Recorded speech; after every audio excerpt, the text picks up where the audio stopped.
বাংলায় একটি প্রবাদ আছে, একই সাপের দুইটা বিষ, নৌকার ধানের শীষ। আমরা বাঙালিরা এই কথাটা বরাবরই বলে থাকি। আমরা বিগত দিনে আওয়ামী লীগ এবং বিএনপি সরকারের কর্মকাণ্ডতে আমরা যারা বাঙালি জাতি রয়েছি, আমরা বাংলাদেশি রয়েছি, তারা কিন্তু খুব ভালোভাবেই তাদের কর্মকাণ্ড সম্পর্কে অবহিত আছি। বিএনপি সরকার যেমন 2001 থেকে 2006 পর্যন্ত 2005 পর্যন্ত তাদের যে কর্মকাণ্ডের কারণে তারা গত 17 বছর ক্ষমতার বাইরে ছিল এবং পরবর্তীতে 2008 সালে আওয়ামী লীগ ক্ষমতায় আসার পর থেকে 2024 পর্যন্ত তারা যে কর্মকাণ্ডগুলো চালিয়েছে, যার কারণে তারা আজ স্বৈরাচারী হিসেবে ইতিহাসের আস্থা করে নিক্ষিপ্ত হয়েছে, যার কারণে তারা বাংলাদেশ না গোটা বিশ্বের কাছে ফ্যাসিস্ট নামে পরিচিত হয়েছে। এই একই কর্মকাণ্ড যদি বারবার ফিরে আসে, এই একই কর্মকাণ্ড যেন বারবার ফিরে না আসে, তার জন্যই কিন্তু বাঙালি জাতি একটি বিপ্লবের মাধ্যমে এই হাসিনা সরকার, ফ্যাসিস্ট সরকারকে এই দেশ থেকে বিতাড়িত করেছে, অর্থাৎ ক্ষমতাচ্যুত করতে বাধ্য করেছে।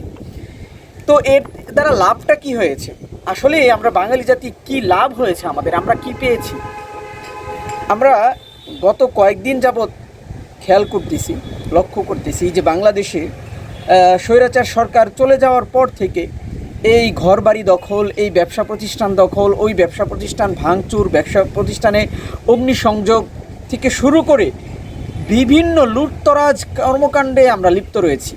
আসলে আমরা বাঙালিদের স্বভাব চরিত্র যে কখনোই পরিবর্তন হবে না, হচ্ছে না, এটাই কিন্তু এর বাস্তব প্রমাণ।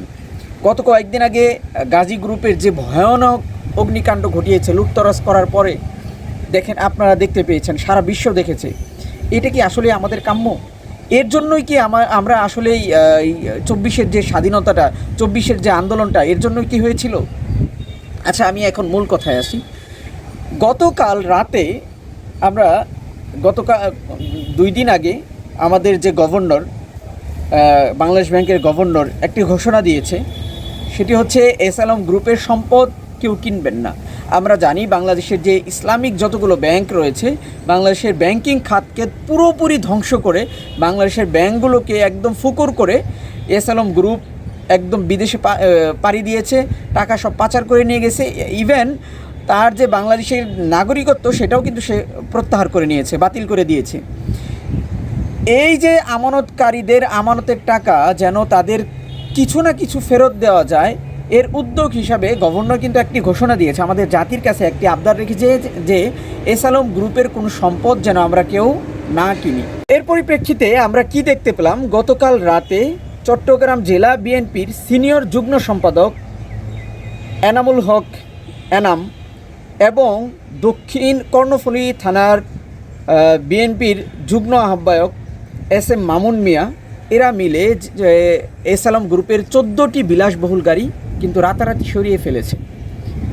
আসলে বিএনপির পক্ষ থেকে, বিএনপির একদম টপ ম্যানেজমেন্ট থেকে, অর্থাৎ বিএনপির যে সর্বোচ্চ দলীয় নেতার পক্ষ থেকে, তারেক রহমানের পক্ষ থেকে এবং ফখরুল ইসলামের পক্ষ থেকে বারবারই কিন্তু বলা হচ্ছে যে আমরা কোনো লুটতরাজ, কোনো চাঁদাবাজিতে লিপ্ত হব না।